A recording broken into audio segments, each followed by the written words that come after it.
Viewers इसमें बहुत सारे लोग जो है ना वो यूज़ कर रहे होते हैं एंटीपायरेटिक्स जैसे कि एस्प्रिन वगैरह या आपकी पैरासीटामोल। तो ये आपने यूज़ कोई नहीं करनी। ये एक तो कंट्राइंडिकेटेड है, दूसरे पे इसका कोई रोल भी नहीं है, इसने फीवर भी कम नहीं करना। तो ये उल्टा नुकसान ये हो रहा होता है कि जो आप जैसे कि एस्प्रिन की अगर बात कीजिए तो ये तो आपकी कोगुलोपैथी को वर्स कर रही होती है, और अगर पैरासीटामोल की बात कीजिए ये आपका जो है ना LFTs को फर्दर डिरेंज कर रही होती है। तो इस चीज़ से आपने थोड़ा सा अवॉइड करना है। बिस्मिल्लाहिर्रहमानिर्रहीम। अस्सलाम वालेकुम। मेरा नाम डॉक्टर ज़ीशान अफाकत है। आज दोबारा से डॉक्टर तैमूर ने हमें ज्वाइन किया है। आज हम एक बहुत ही कॉमन टॉपिक जो है ना डिस्कस करने जा रहे हैं, जो कि हीट स्ट्रोक, जो कि गर्मियों में बहुत ही कॉमन होता है। और ये मोस्टली आपके जो लोग आउटडोर एक्टिविटीज़ में ज़्यादा इन्वॉल्व होते हैं, जैसे कि हमारे मज़दूर या हमारे आर्म फोर्सेस के लोग या जो हमारे पुलिसमैन और ट्रैफिक वार्डन खास तौर पे जो गर्मियों में रोड्स पे खड़े होते हैं, और या जो भी हैवी एक्सर्शन जो है ना वो बाहर आउटडोर कर रहे होते हैं गर्मियों में खास तौर पे, वो हीट स्ट्रोक के सिम्टम्स के साथ अक्सर इमरजेंसीज में या OPDs में जो प्रेजेंट कर रहे होते हैं। तो इसी चीज़ को हमने चाहा कि आपके साथ डिस्कस किया जाए ताकि इसकी पेशेंट्स जो हमारे पास आते हैं उन्हें अच्छे तरीके से मैनेज कर सकें। तो सर ने हमें डॉक्टर तैमूर ने ज्वाइन किया। सर हमें पहले तो ये बताएं कि जो हमारी बॉडी है वो हीट जो जनरेट कैसे करती है। देखिए ज़ीशान, इसमें जो है एक तो आपके जो है वो इंटरनल फैक्टर्स हैं और एक जो है आपके एक्सटर्नल फैक्टर्स हैं। अगर आप इंटरनल जो है वो फैक्टर की बात करें तो उसमें जो मोस्ट इम्पॉर्टेंट फैक्टर है दैट इज योर मेटाबॉलिज्म, ठीक है। और अगर हम एक्सटर्नल फैक्टर की बात करें तो उसमें जो आपका एक्सटर्नल एनवायरनमेंट है वो बहुत ज्यादा मैटर करता है। इसके अलावा जो है वो ह्यूमिडिटी भी जो है वो इसके अंदर एक बड़ा ही क्रिटिकल रोल जो है वो प्ले करती है। तो basically it's a interplay of these factors internal and external that is going to define the temperature of the body. हमारी बॉडी में जब एक्सेसिव हीट प्रोडक्शन हो जाती है तो उसको मैनेज करने के लिए बॉडी के पास कौन कौन से मैकेनिज्म्स हैं? जो देखें इसमें जो सबसे जो मेजर चीज है जो आपकी बॉडी के अंदर जो अडॉप्टेशंस आती हैं during your high temperature, that's going to be your sweating process, ठीक है। जब आपकी बॉडी में स्वेट प्रोड्यूस होता है तो स्वेट क्या करता है कि जब वो एवेपोरेट होता है, so that evaporation it is going to cause a cooling effect. In that way your body gets cool. और जो दूसरी चीज जो है, जो दूसरा मैकेनिज्म जो है वो बॉडी जो यूज करती है वो आपकी वेजोडाइलेशन का जो है वो मैकेनिज्म है, so that more and more blood come toward in contact with the skin, so that more and more heat will be dissipated in the environment. ठीक है। अच्छा सर, जिस तरह आपने कोर बॉडी टेम्परेचर का बताया, ये कोर बॉडी टेम्परेचर जो है ना हमने इसे मेजर कैसे करना होता है? देखिए कोर बॉडी टेम्परेचर जो है it is different from the surface temperature, ठीक है। Surface temperature could vary from shade. अगर आप साए में बैठे हैं तो कुछ और हो सकता है, अगर आप धूप में हैं तो वो कुछ और हो सकता है, अगर आप एक बंद स्पेस पे हैं तो कुछ और हो सकता है। लेकिन जो कोर बॉडी टेम्परेचर है असल में this is the main temperature जिसको जो है वो बॉडी मैनेज करने की कोशिश कर रही होती है, ठीक है। तो इसको जो है वो नॉर्मली तरीके से जिस तरह हम लोग एक पेशेंट का जो है वो फीवर मेजर करते हैं उस तरीके से मेजर नहीं किया जाता। इसमें जो है वो हम लोग एक तो रेक्टल टेम्परेचर जो है उसको जो है वो हम लोग मेजर करेंगे, वो हमारे लिए मैटर करेगा। और दूसरे नंबर के ऊपर एडवांस जो है जहां पे सेटअप्स हैं वहां पे they could use even oesophageal जो है वो temperature to calculate the core body temperature.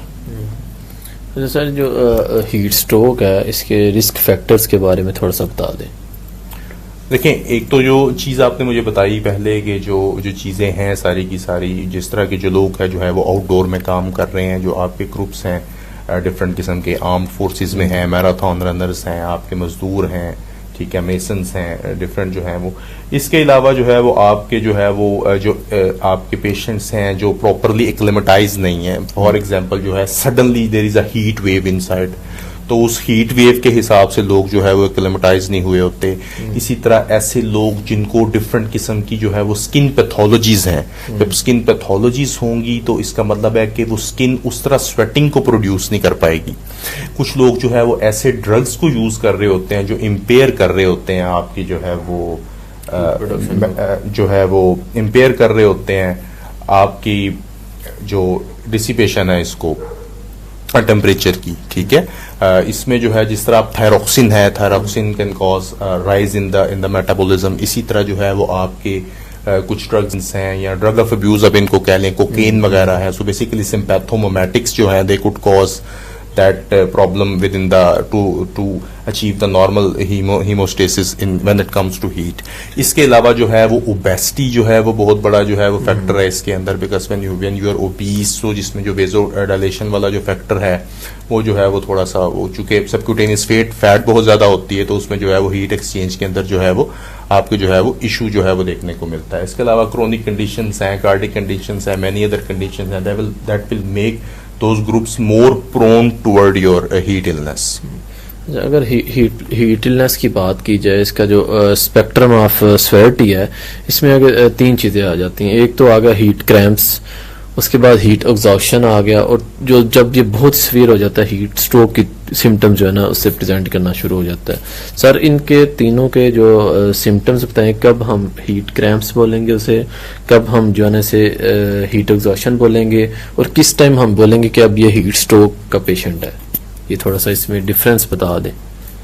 ये देखें बेसिकली जो है ये सेवेरिटी वाइज है. अगर आप हीट क्रैम्प्स की बात करें तो हीट क्रैम्प्स में ये होता है कि जो गर्म मौसम है उसके अंदर जो है वो कोई एक्सरसाइज करता है या कोई ऐसी एक्टिविटी करता है, हैवी फिजिकल एक्टिविटी करता है, तो उसके बाद ये होता है कि उसको मसल कंट्रैक्शन स्टार्ट हो जाती हैं, मसल स्पाज्म जो है वो स्टार्ट हो जाते हैं. ठीक है, इसमें जो है वो आपका कोर बॉडी टेम्परेचर जो है वो ऑलमोस्ट नॉर्मल रहता है. इस वजह से होता है कि बॉडी के अंदर एक्सेसिव जो है वो आपका सोडियम जो है वो लॉस हो रहा होता है. जिस तरह आप आगे इससे चलें तो इसमें जो है वो आपका अगर हम बात करें हीट एग्जॉशन की, ठीक है, तो इसकी सवियर फॉर्म है. इसके में वो सारे फीचर्स होंगे जो आपके जो है हीट क्रैम्प्स के अंदर प्रेजेंट हैं. और इसके अंदर ये होता है कि जो बॉडी का कोर टेम्परेचर है वो थोड़ा सा डिसरप्ट होता है, ऊपर जाता है, but it is less than your 40 degree centigrade. ठीक है. इसके अंदर जो है अगर आप देखें तो आपको कॉन्स्टिट्यूशनल सिम्टम्स में जो है वो आपको नोजिया मिल सकता है, आपका पेशेंट जो है वो वॉमिटिंग के साथ प्रेजेंट कर सकता है, माइल्जियस के साथ प्रेजेंट कर सकता है, हाइपर वेंटिलेशन के साथ कर सकता है, थर्स्ट के साथ प्रेजेंट कर सकता है, प्यास बहुत ज्यादा उसको लग जाती है, कमजोरी महसूस होना स्टार्ट हो जाती है, पट्टों के अंदर जो है वो दर्द होना स्टार्ट हो जाता है. अगर हम सीएनएस की बात करें, सेंट्रल नर्वस सिस्टम की बात करें, तो उसमें जो है वो हेडेक के साथ जो है वो प्रेजेंट कर सकते हैं. इसी तरह जो है वो उनको डिजीनेस की कंप्लेन जो है वो देखने को मिलेगी. पैरास्थीजिया, आपका सेंसरी सिस्टम का जो है वो मेल फंक्शन देखने को मिल सकता है. इसके अलावा जो है इवन साइकोसिस जो है it could lead you toward साइकोसिस. ठीक है. अब अगर आप थर्ड चीज की बात करें, जो हमारा मेन आज का जो टॉपिक था, that was heat stroke. So the difference between heat exhaustion and heat stroke is just like a difference between a dog and a wolf.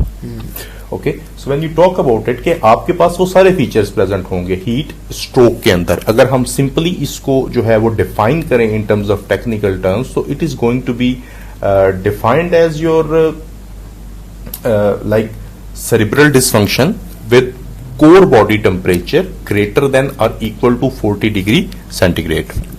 ठीक है. तो इसमें जो है वो हीट क्रैम्प्स वाले फीचर्स भी प्रेजेंट होंगे, हीट एग्जॉशन वाले जो फीचर्स जो है वो भी प्रेजेंट होंगे, प्लस इसके अलावा जो है वो आपका पेशेंट जो है वो उसको कमजोरी महसूस हो जाएगी, वो कंफ्यूजनल स्टेट में रहेगा. ठीक है. वो डिलीरियम के साथ आपके पास प्रेजेंट कर सकता है. उसको हो सकता है कि उसको ब्लर्ड विजन हो, उसको नजर ठीक से आना जो है वो उसका खराब हो जाए, नजर जो है उसको ठीक से ना आए. इसके अलावा जो है वो आप फिट्स के साथ जो है वो पेशेंट प्रेजेंट कर सकते हैं, झटके लगने जो है वो स्टार्ट हो जाएं, पेशेंट जो है वो कोलैप्स हो सकता है, सडनली उसका कोलैप्स हो सकता है, जो है वो फॉल हो सकता है, और इसके अलावा जो है वो अनकॉन्शियसनेस के साथ जो है वो प्रेजेंट करेगा. ठीक. अच्छा सर, ये तो आपने बताया, मैं पढ़ा था कि जो आपका जो हीट स्ट्रोक है इसमें भी आगे दो टाइप्स हैं, एक क्लासिकल हीट स्ट्रोक, एक एक्सर्शनल हीट स्ट्रोक जो है ना, इन दोनों में सर डिफरेंस क्या होता है दोनों में? देखिए, इसके नाम से जाहिर है, जैसे जो एक्सर्शनल आपका जो है वो आपका जो हीट स्ट्रोक है ये आपका जो है वो एक्सर्शन के दौरान होगा. ठीक है. और दूसरे नंबर के ऊपर जो क्लासिकल है वो नॉन एक्सर्शनल है, मतलब उसमें जो है वो एक्सर्शन नहीं होगी, लेकिन इसके बावजूद जो है वो पेशेंट को हीट स्ट्रोक डेवलप हो जाएगा. तो जो एक्सर्शनल हीट स्ट्रोक है ये most of the time normal patients के अंदर होता है.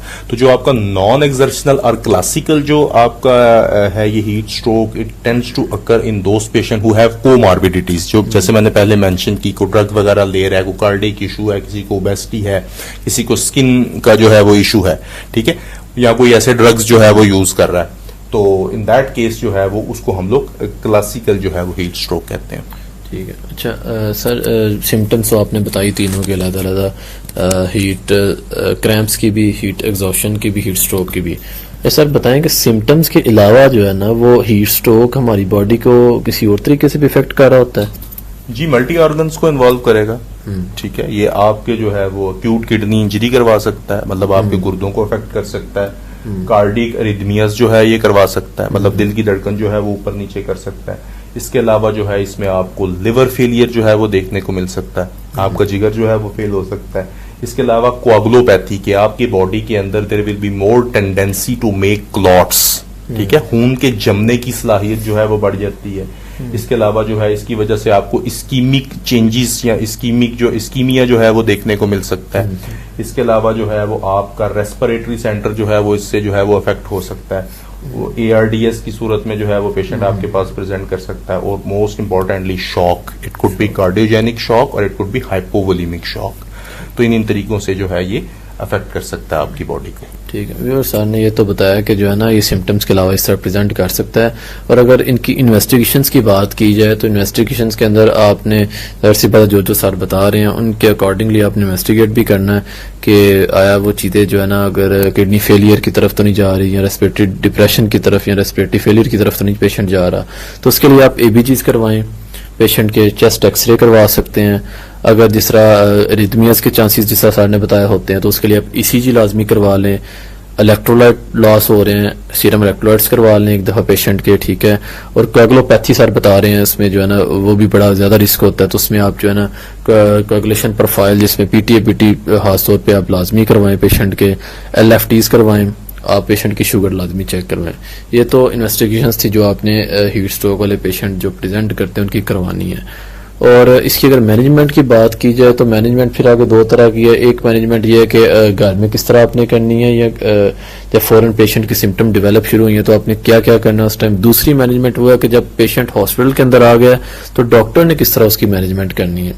अच्छा, घर में तो ये है कि फौरन से जब भी कोई पेशेंट आपको हीट स्ट्रोक के सिम्टम्स के साथ नजर आ रहा होता है तो आप फौरन से उसके एक तो कपड़े उतार दें सारे, उसको किसी सायादार जगह को नीचे ले जाएं, उसके ऊपर पानी डाल लें, पंखा ऑन करें और AC वगैरह उसके नीचे रख लें उसको।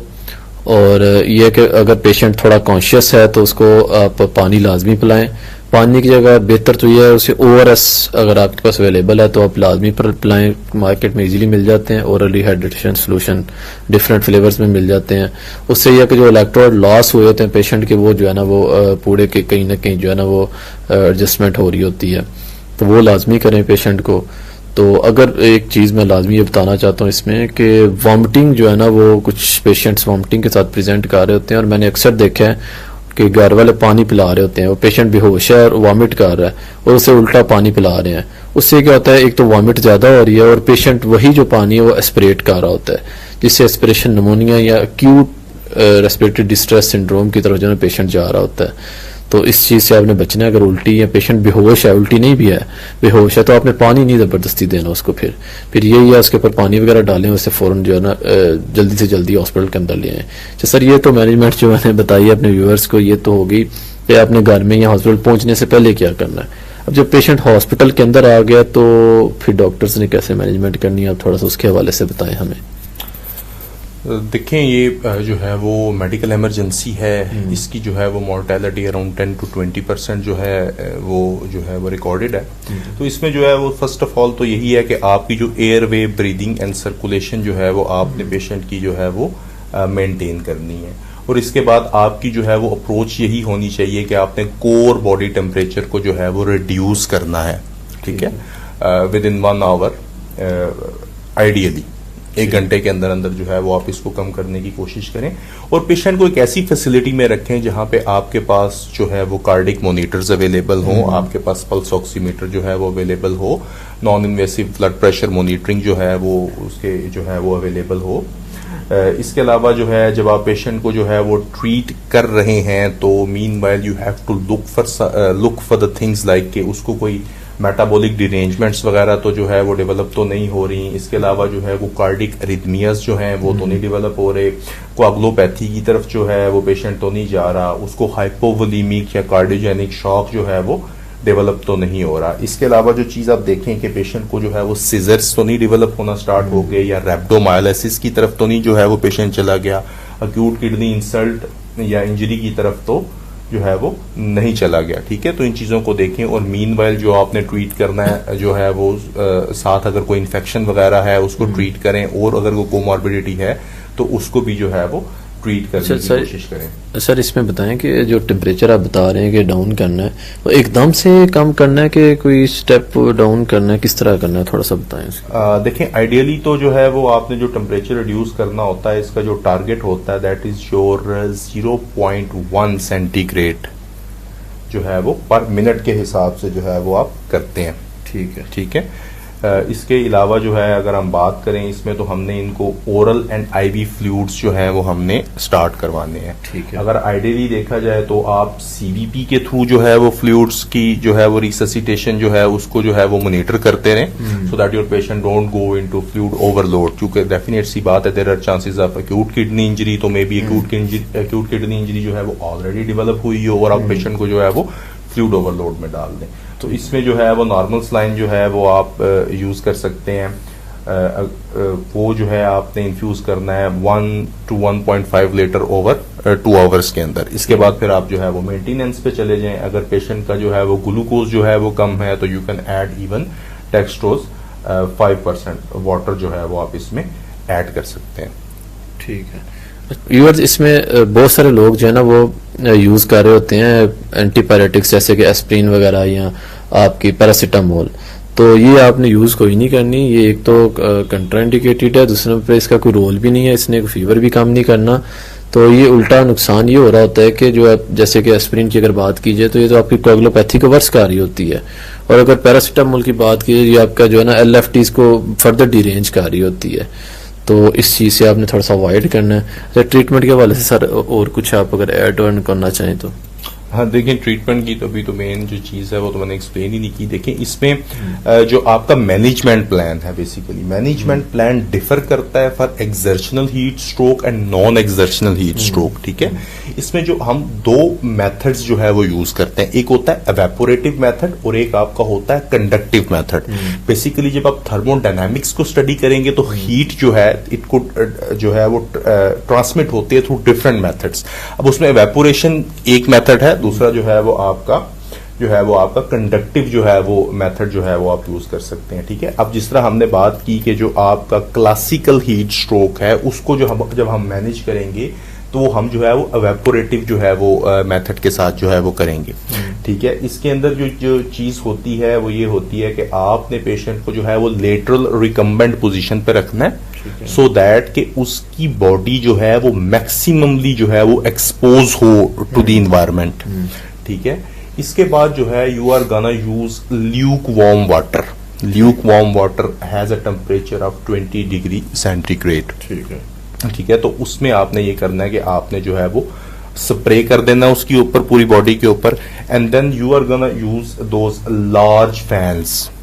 ठीक है, लार्ज फैंस आप जो है अगर आपके पास ऐसी फैसिलिटी अवेलेबल है जहां पे जो आपके पास लार्ज फैंस हैं तो आप जो है उसके थ्रू वो कूलिंग स्टार्ट कर दें। तो होगा क्या कि ल्यूक वार्म वाटर जो है जब वो एवेपोरेट होगा तो एवेपोरेशन जैसे मैंने आपको पहले बताया इट कॉजेज कूलिंग, तो इससे जो है वो आपकी बॉडी की जो है वो हीट लॉस जो है वो होना शुरू हो जाएगी।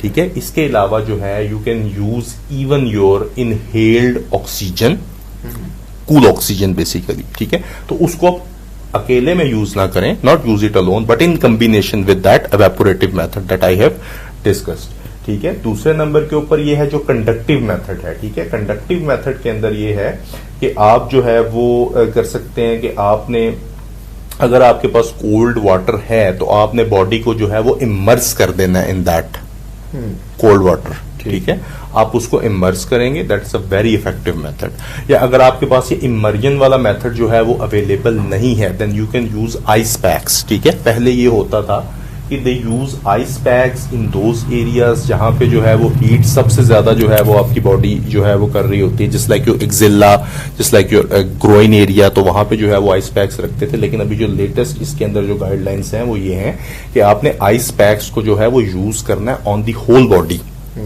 ठीक है, to get out the maximum जो है वो आउटपुट जो है वो आप इसके थ्रू जो है वो कर सकते हैं। ठीक है जी। इसके अलावा जो है आप कुछ चीजें और भी इसमें कर सकते हैं। आप इसके अलावा जो है पेशेंट का जो है वो गैस्ट्रिक लिवाज करें। ठीक है, कूल वाटर के साथ। इसके अलावा जो है वो आप उसका जो है वो ब्लैडर लिवाज कर दें।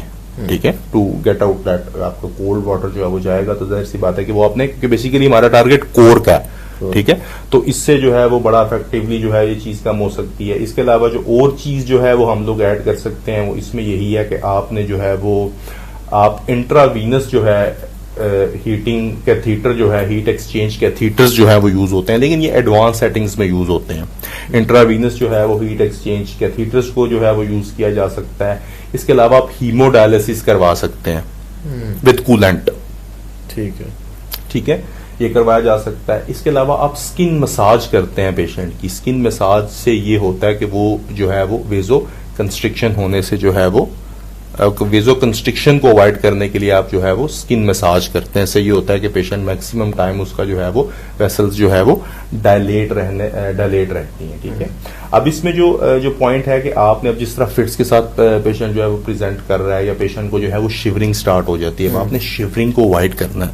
क्योंकि जब आप देखते हैं कि आपकी बॉडी के अंदर one of the main mechanism सर्दियों के अंदर जिस तरह आप देखते हैं कि जब आपको सर्दी लग रही है तो आपकी बॉडी शिवर करना स्टार्ट कर देती है। Know that shivering is causing what, it is producing heat, so you have to avoid it. ठीक है, इसके अंदर जो है वो आप प्रेफरेबली जो चीज यूज करते हैं वो आप बेंजोडाइजिपीन्स को यूज करते हैं। लोराजिपाम यूज की जा सकती है, that's long acting. If it's not available you can go for diazepam, dormicum, many other benzodiazepines can be use. दूसरे नंबर के ऊपर जो है वो मैग्नीशियम भी जो है वो यूज हो सकता है इस चीज के अंदर। ठीक है, और जैसा आपने पहले बताया that's a very important thing कि आपने जो है वो antipyretics like your acetaminophen and your aspirin, इनको जो है वो आप यूज ना करें, because they are not effective in that environment induced hyperthermia. They are useful in other conditions like जो है वो फीवर वैसे डेवलप हो गया due to some other pathology, लेकिन यहाँ पे जो एनवायरमेंटल इंसल्ट की वजह से जो है वो जो है उसका जो है वो इनमें कोई रोल नहीं है, और उल्टा जो है वो आप अपने पेशेंट का जो है वो नुकसान कर देंगे उसका बेनिफिट करने की जगह पे। ठीक है, ये तो हमारा एक छोटा सा पॉडकास्ट था हीट स्ट्रोक पे। उम्मीद है कि आपके लिए ये बेनिफिशियल ही होगा, तो आपके पेशेंट की मैनेजमेंट इससे बेहतर होगी। हमारी तो कोशिश यही है कि आप पेशेंट को अच्छे तरीके से मैनेज करें। तो इंशाल्लाह नेक्स्ट किसी और वीडियो के साथ हाजिर होंगे। अल्लाह हाफिज़।